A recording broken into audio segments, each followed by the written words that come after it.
Nope, no notes. I'm gonna do this raw. Whew. Oh, what are you doing? Yeah.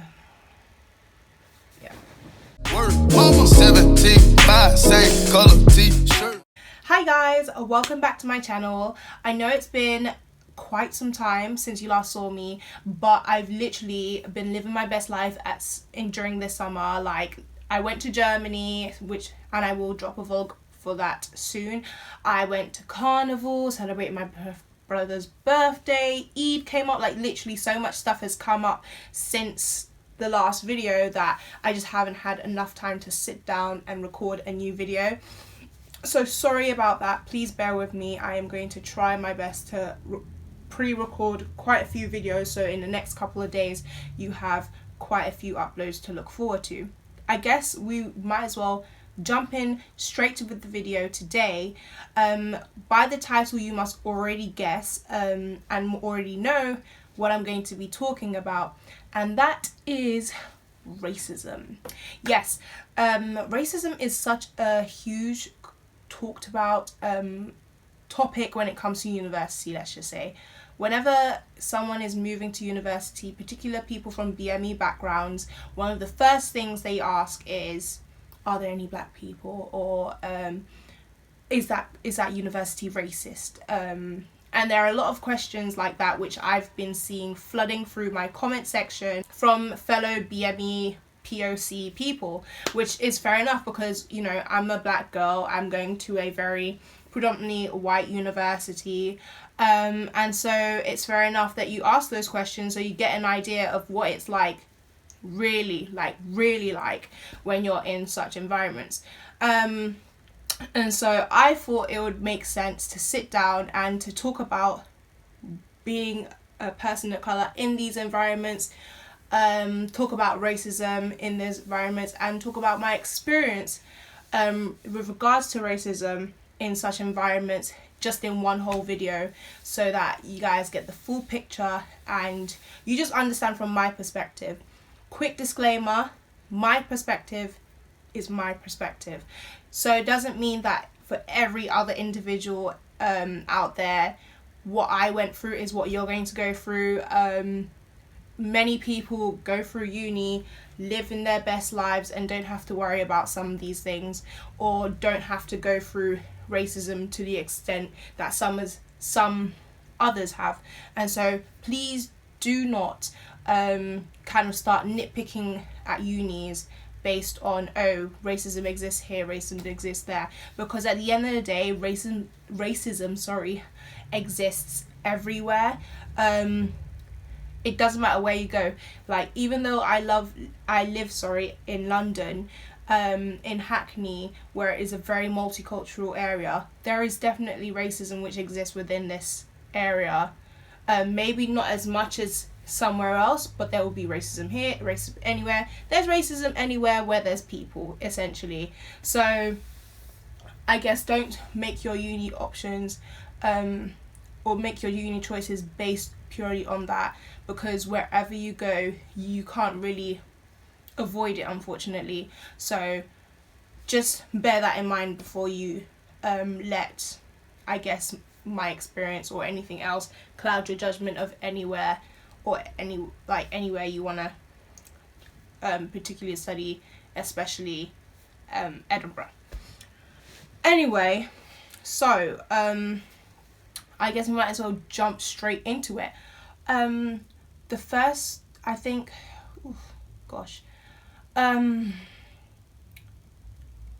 guess the best way to talk about this video is to first talk about my experience, and then afterwards talk about advice or just general tips or whatever like that towards the end, which maybe answer your questions a bit more, but specifically about what it's like being a POC, minority, black person, wherever you identify with in such white dominated areas. So anyway, I'm rambling, so let me cut straight to it.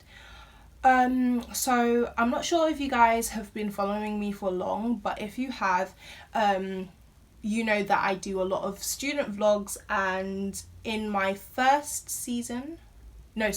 my second season of uni vlogs, I uploaded a vlog called the Politics Ball, the SPS Ball.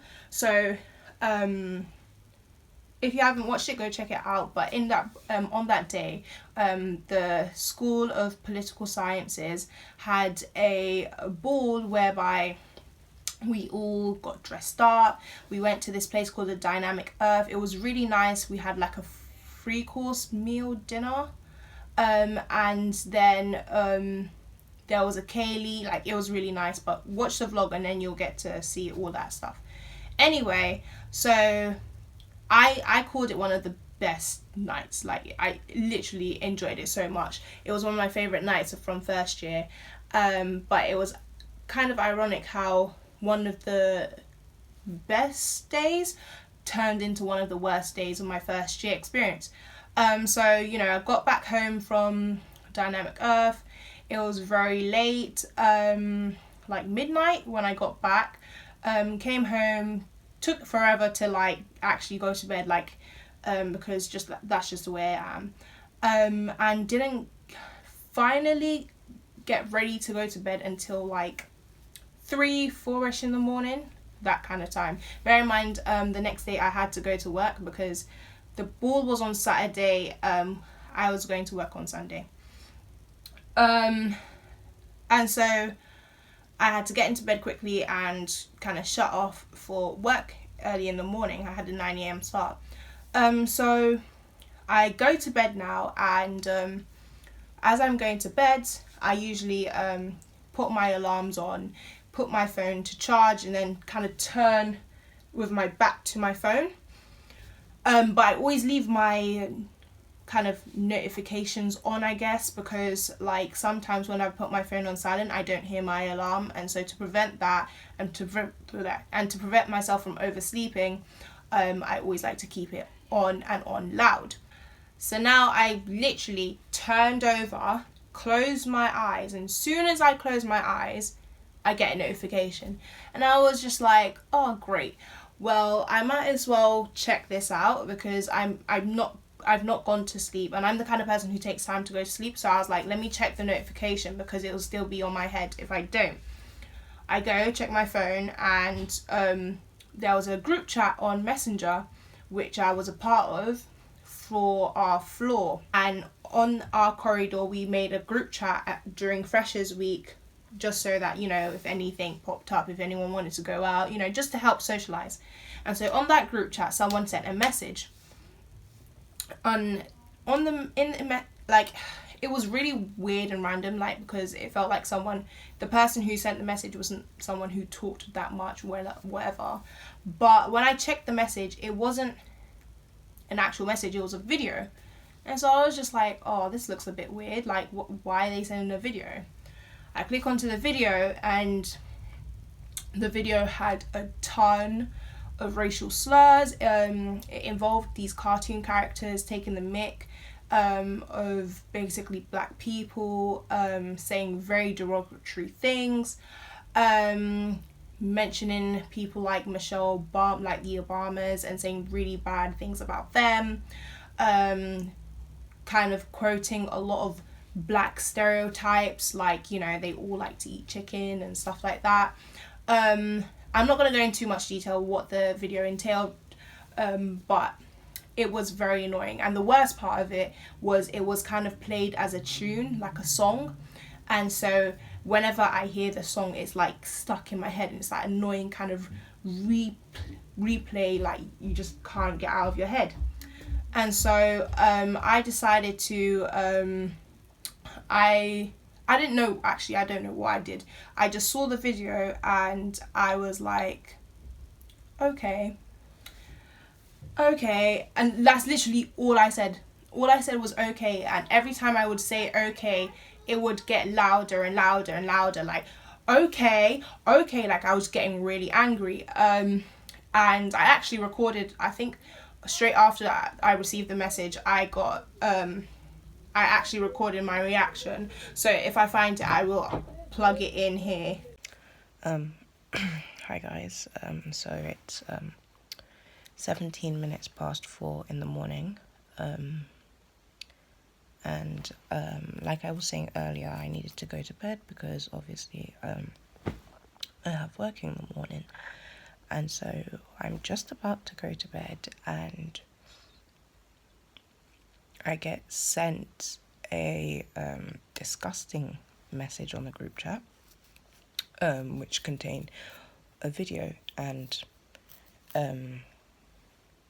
I opened the video and I watched the video, and it was basically a video saying we hate niggers. It was a cartoon playing a song along with it, like taking the mick out of people like Michelle Obama, I believe, and just saying we hate the niggers, da da da da. And yeah, that just happened. And then the person was like, what the fuck, I just got hacked, and then left the group chat. And now I can't sleep because I'm here trying to sort out this situation. Like I really don't know what to do, to be honest.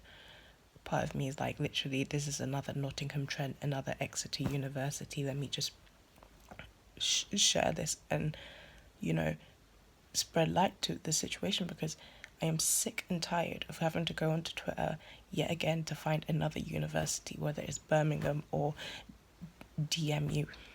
I am sick and tired of this nonsense happening again and again, and I just had it. I really have. And I just can't be bothered to sit here and let this just blow over. He's living down the fucking corridor. He's my next door neighbour. What am I meant to do? I'm meant to walk past that what's the name, that flat every day to know that there's a racist living in there. I've done nothing wrong. I've never spoken to this person, right? This person has come over to my kitchen for flat parties and whatnot. I have never encountered them, like, as in, we've never spoken, right? And you've gone and sent this. And now I can't even flipping sleep because it's messing with my head. This is what people fail to acknowledge, right? Racism is disgusting, and racism fucks us all up like this. Because whilst they all get to live their lives, we have to face this again and again. We have to... It messes up our heads. I can't flipping sleep. I'm too angry to sleep.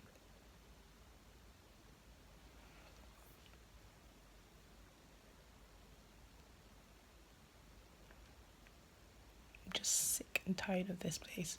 I really am. And it annoys me because I just came back from a really good night out. I went to the politics ball today and it was so good. I came home, I know I'm exhausted, but I was in a good mood to come back to this shit.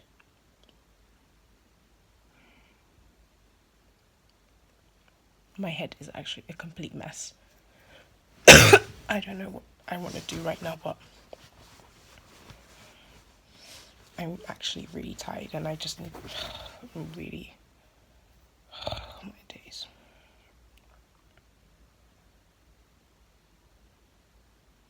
My hand is shaking actually as we speak. Oh my god.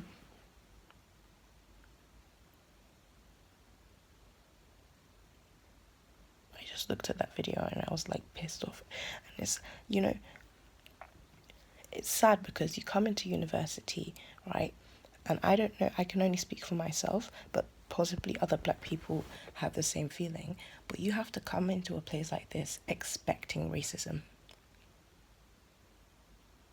I've always been an optimist, right? I wanted to come here and be like, oh, my experience would be rose and dandy. And then you get here and then things like this happen and you're like, well, I knew it was going to happen all along. I was just waiting for it to happen. Why should I be waiting for a racist slur or racist attack to happen?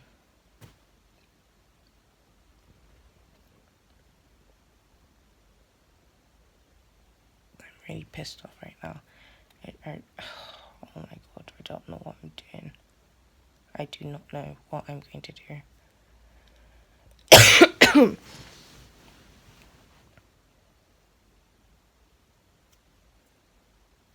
You want to know if there's racism in university, guys? This is the truth. I'm telling you. This is the truth. This is... Oh my god. I'm sick and tired of this shit. I really am.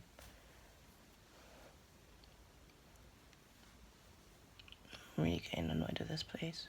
I really am. And it's not like I don't know racism happens. Yes, I do. But it's just fucking hell.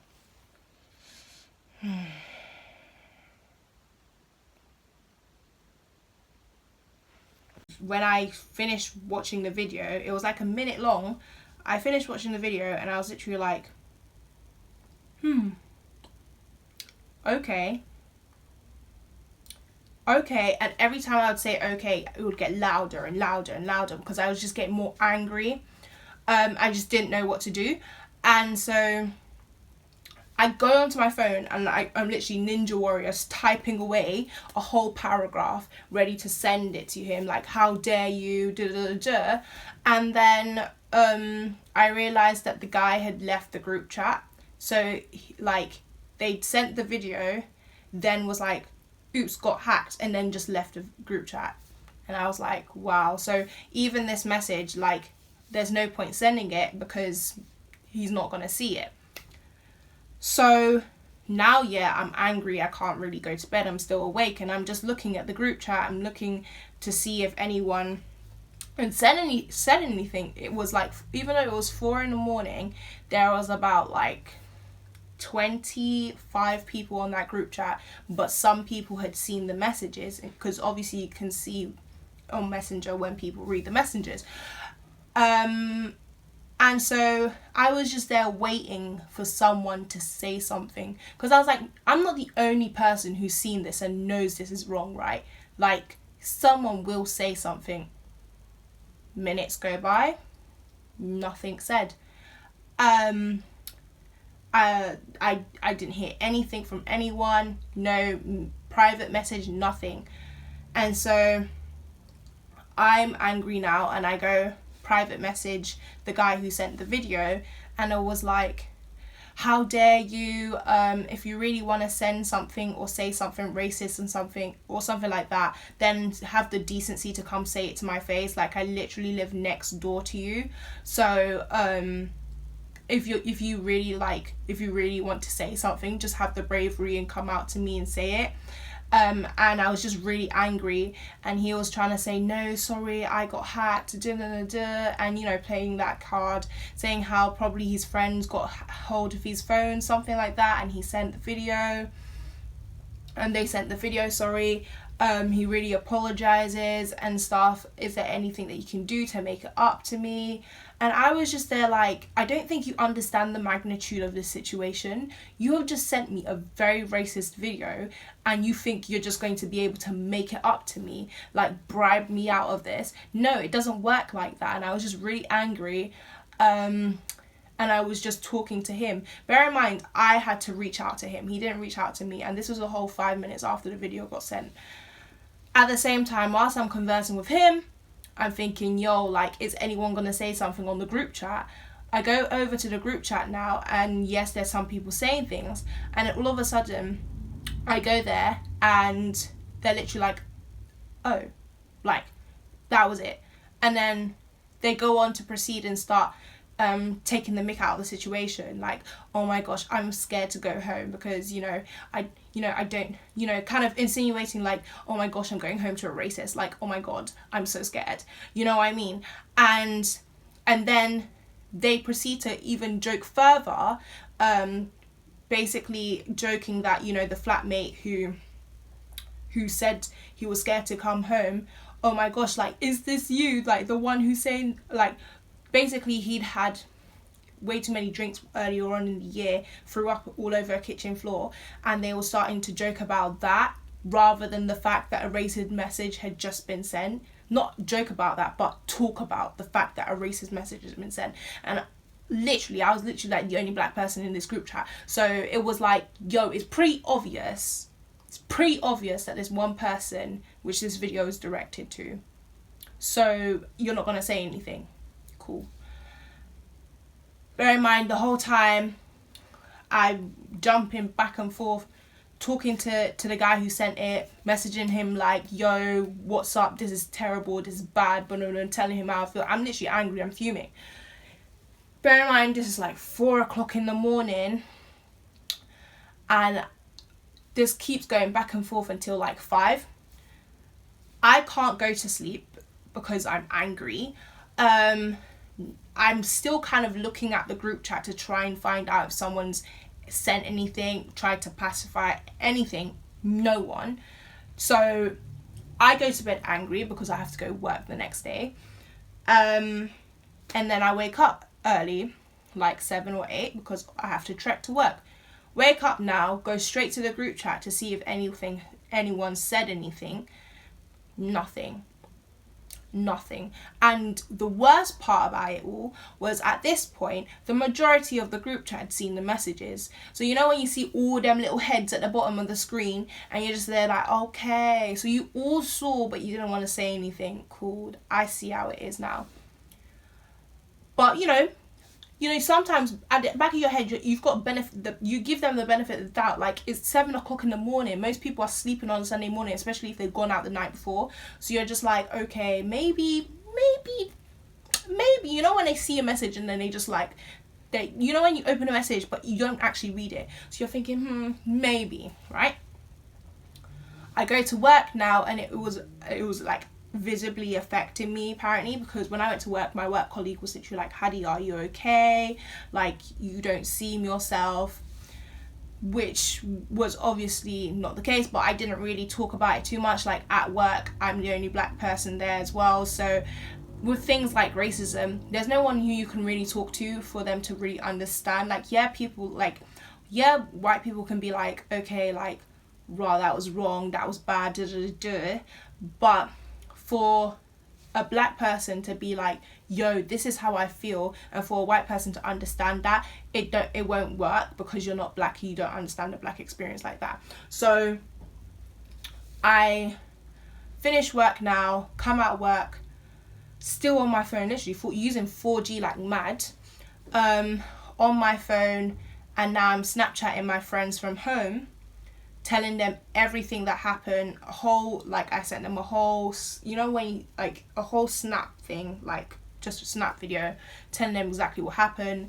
And they're literally messaging me like, Haddy, oh my gosh, are you okay? This is what you do, this is how you handle it, or what you're gonna do, you know, all that kind of supporting advice that I was meant to get from that group chat initially. But okay, so I'm walking home now, and I'm trying to think about what to do, because literally I haven't had time to process what has happened. I've gone through what I went through, gone straight to work, and then tried to carry on like everything's normal. And so now I'm like, it's starting to hit me, and I'm walking home and I'm just like, whoa. And then, you know, I'm just getting really annoyed, everything. Like, I couldn't process my emotions. Get home now, and it was so awkward. Oh my gosh. So I love Salisbury Court, yeah. All the time when I go to Salisbury Court, I walk in feeling so proud of like being able to walk in that place, because that place, yeah, I was lucky to get it. This day was the first time I've walked back to my home, yeah, and I felt uncomfortable to be there. Like, I walked in, I remember walking into my like walking on my floor and into my flat, right?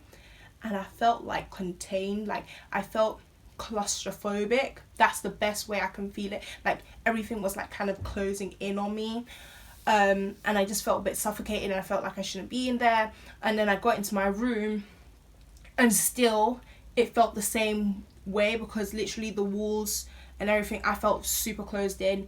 I started messaging the BME group chat and the ACS group chat, and I was like, guys, this is what's happened to me, I'm so annoyed, I'm so angry. And I was literally like, I'm gonna take it to Twitter, because bear in mind, this was literally straight after, well, not straight after, but not too long after the whole Nottingham Trent situation. And I'm not sure if you guys remember, but this was not too long after that. And so I knew that if I took to Twitter, people would be on it and be like, rah, this is terrible, da da da. So I was really angry. I was like, yo, I'm going to take it to Twitter. Some people were egging me on, like, yes, you should do that. They need to pay for what they did, you know. And then others were like trying to take a more rational approach, and they were like, yo, listen, you need to calm down. We'll sort things out, and like the correct way first, and then you can do whatever you want. But inevitably they'll put in me at the forefront, making sure that I didn't jeopardize anything by taking it to social media without consulting the university first. So that day, the ACS president and ACS secretary, they both came over, visited me, checked on me, asked me how I was doing and stuff, you know, the things that people were meant to do. And it was so weird because people were in, like, my flatmates were in my kitchen when I was there, when I was in my room, sorry. And again, no one really talked about what happened. It felt so awkward that I could hear them from my room, because it was like, rah, I can't even like talk to you. Like, I used to be comfortable going into the kitchen. Like, the kitchen's like my favorite room. Like, you guys know from the vlogs, I was always in the kitchen. I would be like, kitchen's where the food at, and I love the kitchen. This was again one of the first times where I felt so uncomfortable to just walk into my own kitchen. And so, and bear in mind, since this whole situation happened, I hadn't eaten breakfast in the morning because I had to get up and go straight to work, and I came home, still hadn't eaten anything. So it was just mad. So my friends obviously heard about what happened and were like, yo, we're in the meadows, we're at the park, come along, chill, get out of that space. In the meantime, we were contacting my warden, my RA, all those official people to try and sort this out as soon as possible. And so I go to the park, chill in the park for a bit. My friends made me feel really comfortable. After that, I head back to my accommodation because I was going to meet up with the BME officer who was going to like help me sort things out, and also meet up with my warden. So at this point now it's like 6 o'clock. I come back, I've had something to eat, sorry. I come back now and it was just so weird, so like in there, like literally that's the only way I can describe it. I just felt so uncomfortable. My warden came and we had a meeting with my warden, and I told my warden exactly what happened, showed my warden everything that happened. She was very shocked, but very supportive, and ensured like I was put at the forefront of, I was basically put first, my needs and everything. And so she gave me the option to go to emergency accommodation, basically get out of there, stay somewhere else for the night, get myself together, and then from there we can decide what to do. So I went over to Pollock Halls, Chancellor's Court, and when I went over there, I got the emergency accommodation. Luckily I got there in time for dinner, and I had something to eat. I had something to eat. I also met up with the current BME officer, so the new coming BME officer, and yeah, that was that.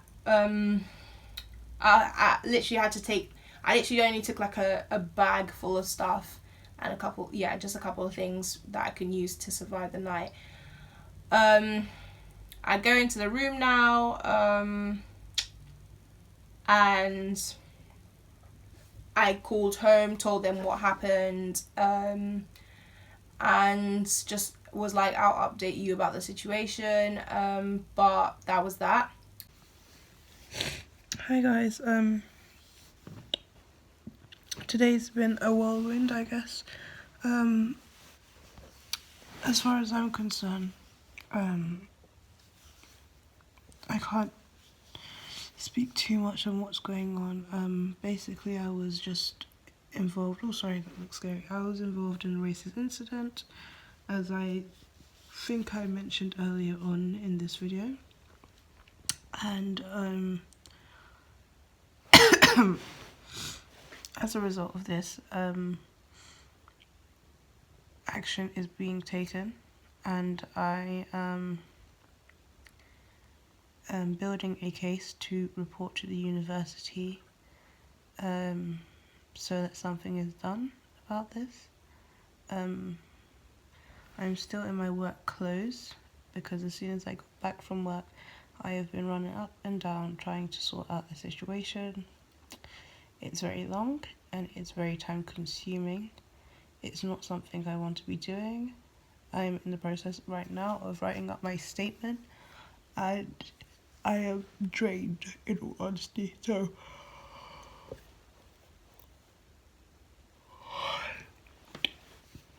ooh. Yeah, I'm very, very tired. I really want to sleep, especially as I only got like 3 hours. Oh, sorry, especially as I only got 3 hours sleep this morning, so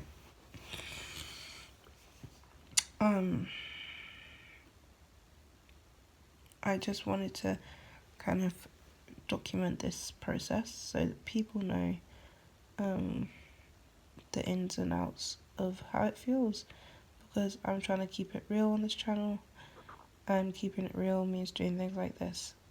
Yes, it's controversial, but if the message is portrayed and I get to do what I need to do, as in bring justice out of the situation, then my job is done.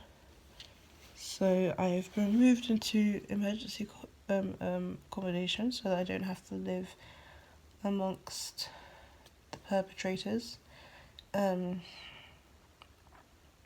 my flat, and so I don't have to encounter them. So it's really nice. Sorry, here the accommodation is really, really good, so you can really see how exhausted I am. But I really wanted to update you guys about what's going on, just because it's important to document this all. But I'm in Chancellor's Court in Pollock Halls, and if I just show you the room, it's actually really nice.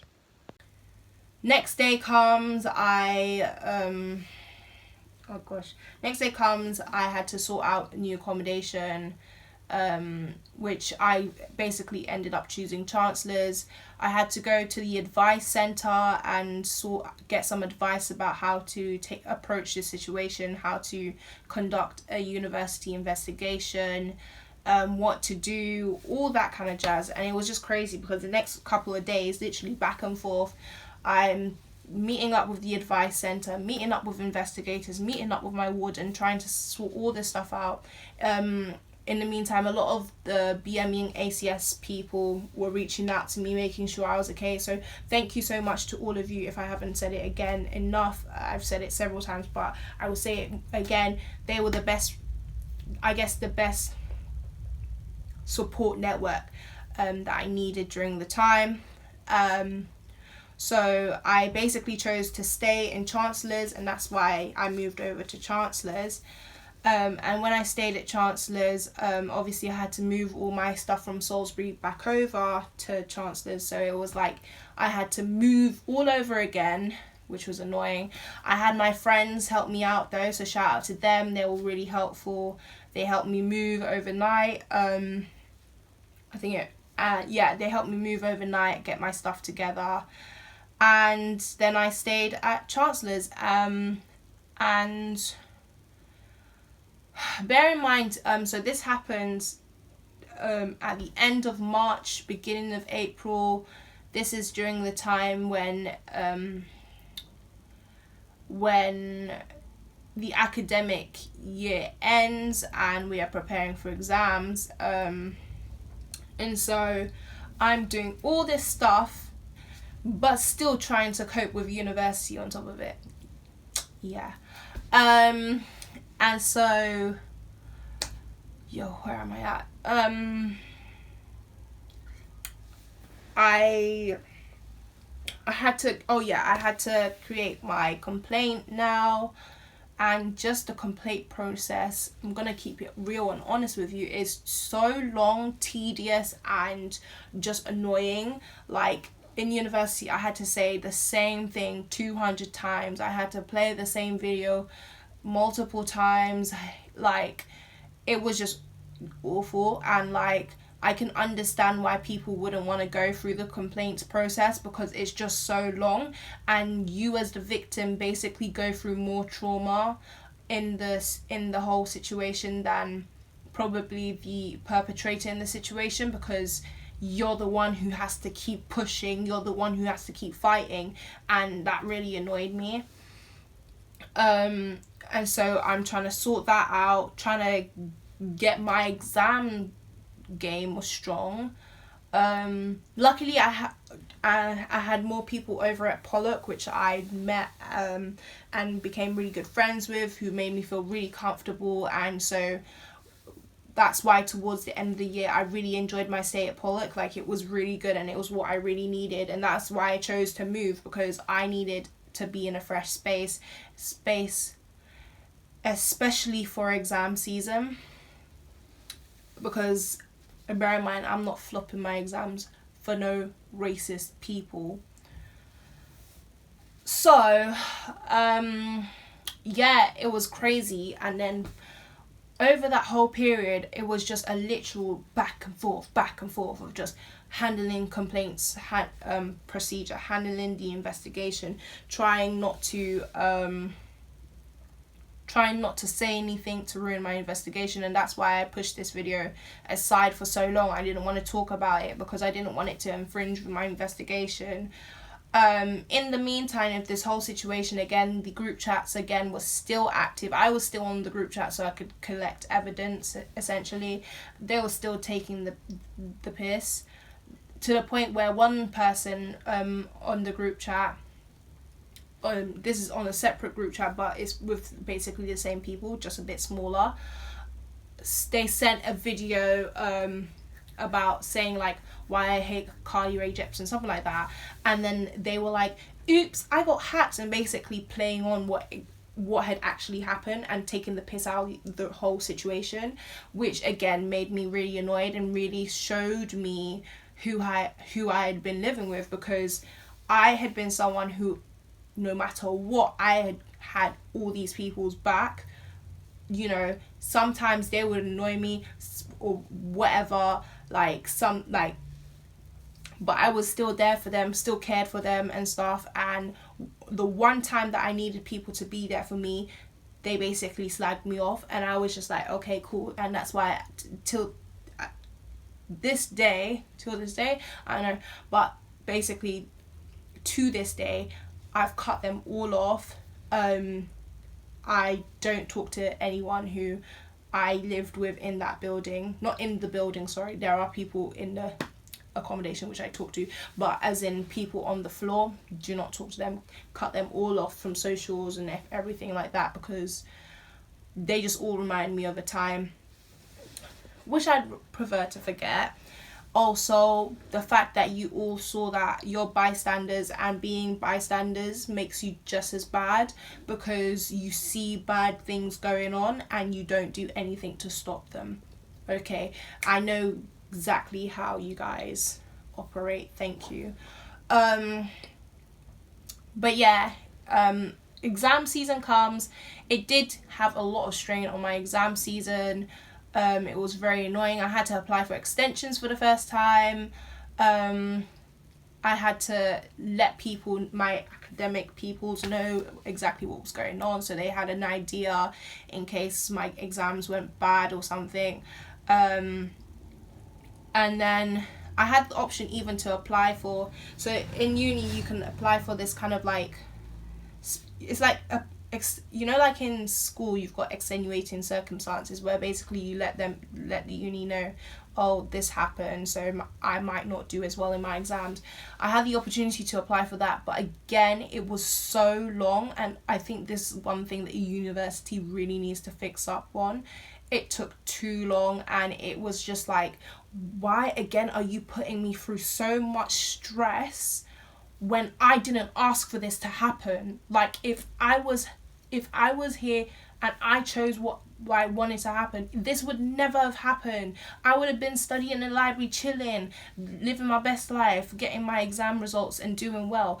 And glory to be to God, like, I did well, mashallah, but like, I could have, like, and don't get me wrong, like, I'm happy with what I got, but I could have done so much better had this whole situation not happened. So again, it was just like, wow, you're affecting with my 9.25k. Are you mad? I didn't come to university to be your victim. I came to university to get my certificate. So why are you trying to mess that up?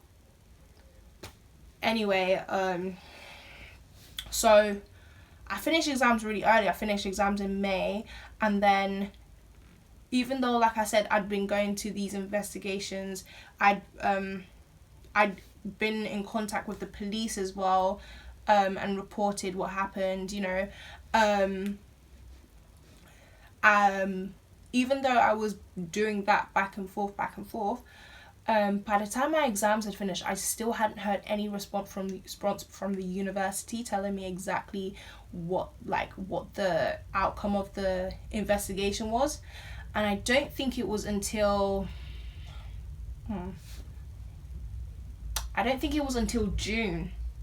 Yeah. It wasn't until June when I got a response from the university. And again, that response wasn't because they reached out to me. It was because I reached out to them, and I was like, you know what? This is appalling. I have trusted your system, and I've kept my mouth shut, thinking that you guys will resolve this, but you haven't. And I'm going to take to social media and I'm going to tell people my story because you guys clearly don't care enough to help me deal with it.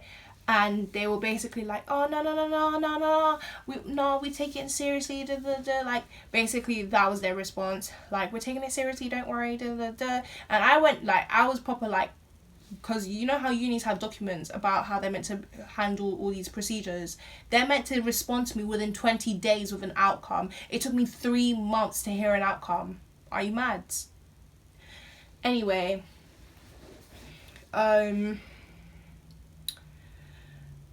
so when they finally reached out to me, told me what happened and told me the outcome of the situation, essentially, I can't share that information just because of protection reasons, whatever, that nonsense. But finally found out the outcome of the whole situation, and I was like, okay, cool, but still it's not good enough that I had to wait this long. And my university have had a history of taking too long to solve racist issues, let's just say that. And so I was just a bit like, well, I'm not surprised. Like, you guys clearly haven't changed, and you're clearly not showing any kind of sort of improvement from last time. Like, this was your opportunity to be on it. And I thought they were at the beginning, when a lot of the support team, like from my warden, for example, my warden was there, like, that was like, she was on it and she was making sure I was there. And so I have to thank her so much because she was really on it, and like, she really made me feel like I was being treated as a priority. But other than that, and the advice center, but other than that, and obviously the BME and ACS community, the university were just not doing what they should have done, and they failed in that respect, and I'm going to say that point blank, period. And so they definitely need to improve and show some improvements, show something, because clearly they're not doing anything at the moment, or not enough. And yeah, so that was basically my story in a nutshell. I tried to gloss over things, not to go into too much detail, because again, like I said, I can still wind up in trouble. Yeah. And on top of that, I'm just trying to move away from the situation, not really trying to talk about it. So this was just the kind of final say, the literal curtain close at the end of the show. You guys heard what's happened. I hope it made sense. I've literally just been like blah blah blah blah, but I hope it made sense and you guys understand my experience in a way.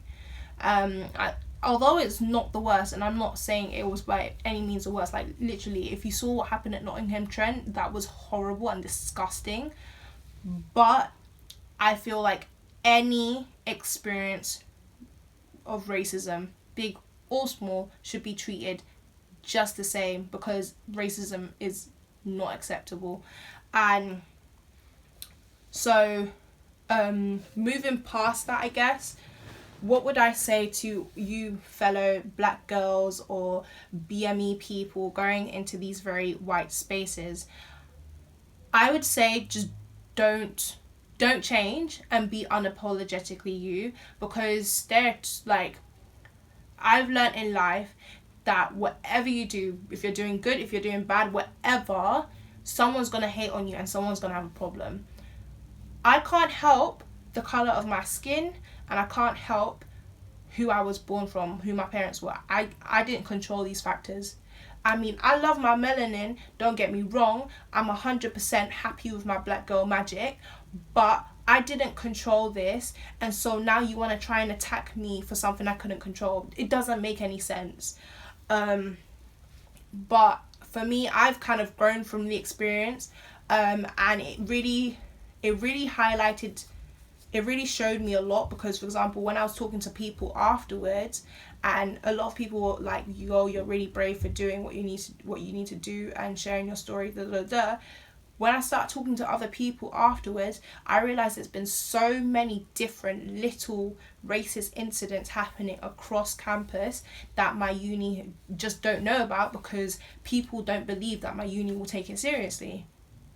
Straight up. And I'm not surprised. I feel like at my university, they really like to brush things like racism under the carpet, because one thing that really pissed me off actually throughout this whole investigation was how they would come at me and say, oh, we are so surprised that this could happen, like, because our intake is like 40% international students. We have so many international students here, and we just can't believe that you would experience something like that. Like, pause. Do you not know that the term international student is so broad? An international student could be a white boy living in America. An international student could be anyone. So don't come with me at the whole international stuff, because when we look at the numbers, Edinburgh, only 0.7% of your students are black. That's shameful. That's shameful. You need to do better. Actually, this just recently on the tab, they released an article where it was showing all the Russell Group universities and which universities are the most dominated by white students. Guess where Edinburgh came? Third. And I'm not surprised. With like a high, like, I think either 80 something, close to 90% of students. And then you want to come round and tell me about, oh, international this, international that.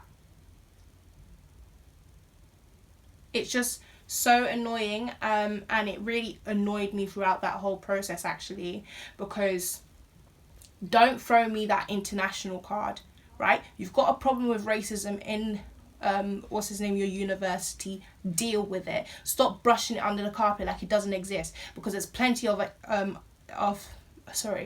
there's plenty of us coloured students which have had such bad experiences, but either don't come up to tell you about them, or just have to keep on enduring them because we don't have a university which we believe fully supports or will help us. That's shameful and that's disgusting. And so ultimately, my advice to all you guys out there is find those communities, find those people where you can relate with, and you can just talk to. If you have any problems, you can vent your feelings to, and they can understand, and they won't even question it because they know exactly where you're coming from. Because that was ultimately the one thing that got me through this whole process. It was the fact that I had the ACS community and I had the BME community, and that's why being part of ACS was very important for me, because without that, I don't know how I could have how I could have coped. And so I don't want any other student to go through such an experience. But if they do, unfortunately, then they will have people like me to turn to and be like, yo, this is what happened. I don't know what to do. Can you help me? Because obviously the university can't in the way they should. But like I said earlier, and I will reiterate it again, racism will occur wherever you go. And so please do not go and start pickpocketing universities based on how many black students go to their university, what the black intake is, or how many white people are. No, you shouldn't let your merits, your achievements, etc. be defined by how many white people go to a university. No. How are you going to turn around to someone and say the only reason why I chose this for university was because there's more black people? Like, really? Like, obviously I could have said no, I'm not going to Edinburgh because it's such a white dominated city, and you know I can't hack that. But I would have also missed out on the great education opportunities that it brings me. And why am I going to deny myself such things just because of other people? It doesn't make sense. So don't do that to yourself. I plead you, please do not do that to yourself. That's why you really need to just look for the communities where you can grow. And remember that when you go to these spaces which are white dominated, right, you're creating a space where more people of colour can go. So for example, if one year there were only 10 people of colour, the next year there are now 15 people of colour which come through. Then now altogether there's 25, and each year that number will grow. And so these spaces will be less white dominated, yes, over a much longer period of time, but over time you will see that coloured communities will grow. And that's why you have to be there. You have to be the beacons for the next generation. We have to go through the crap to make sure that tomorrow's generation doesn't really have to. And our ancestors did it, so we can't really turn around and say, well, we're not going to do it, because hey, we've been doing it all of history, and we're not going to give up now, and we're not going to stop now. That's for sure. So that's basically what I want to say. On top of that, make sure you've got your friends from back at home. They really supported me and really helped me. It's great to be able to talk to people who already know you and who you can vent to and not even worry about the repercussions, because they're going to be there for you regardless. So that, I guess that's pretty much what I want to say in a nutshell. Yeah, don't let other people define your experiences, and don't let experiences like mine affect where you go or what you choose to do in the future, because inevitably university is a space which just reflects the real world a bit more. Like in places like London, we live in such a bubble. Yes, it's multicultural, but the whole world isn't like that. And especially in the workplace, you're gonna have to get used to being one of the only one of the only black people, one of the only people of color in those environments. And so you're just basically going through this, I guess you're taking the steps before you get there, you know. You're getting a little taster of the real world, the work world, and how life is going to be after. So don't don't cower away from it. Don't be scared of it. Take it as it comes. If something bad does happen, take it as it comes. Take it every day, one day at a time, was the thing that helped me the most. And that's why and I'm not sure if I've included this in a video, but there was one vlog where literally I felt so free and so happy from this whole situation. It was just so good, and it was so relieving. So literally take one day at a time. You've got this, guys. And yeah, that's pretty much what I want to say. This video was very long overdue. I hope this has satisfied you in a way. If you have any more questions, comments, leave them down below and I'll be sure to get to you as soon as possible. But don't let this, please don't let this kill any experience or any perception of the university or etc. If you're looking to apply to Edinburgh, because like I said, racism exists everywhere. You will find a racist incident for any other university you want to apply to, so don't let that be the be all and end all, if you understand what I mean. Because if you're really going to take that, then you might as well quit your job, you might as well quit university, you might as well quit everything, to be honest, because racism happens whether we like it or not. But yeah, that was a bit of a mouthful. Anyway, I'm going to cut for this video. I hope you enjoyed it. Make sure you like, comment and subscribe. I'm gonna duck and dive and I'll see you in another video. Bye guys.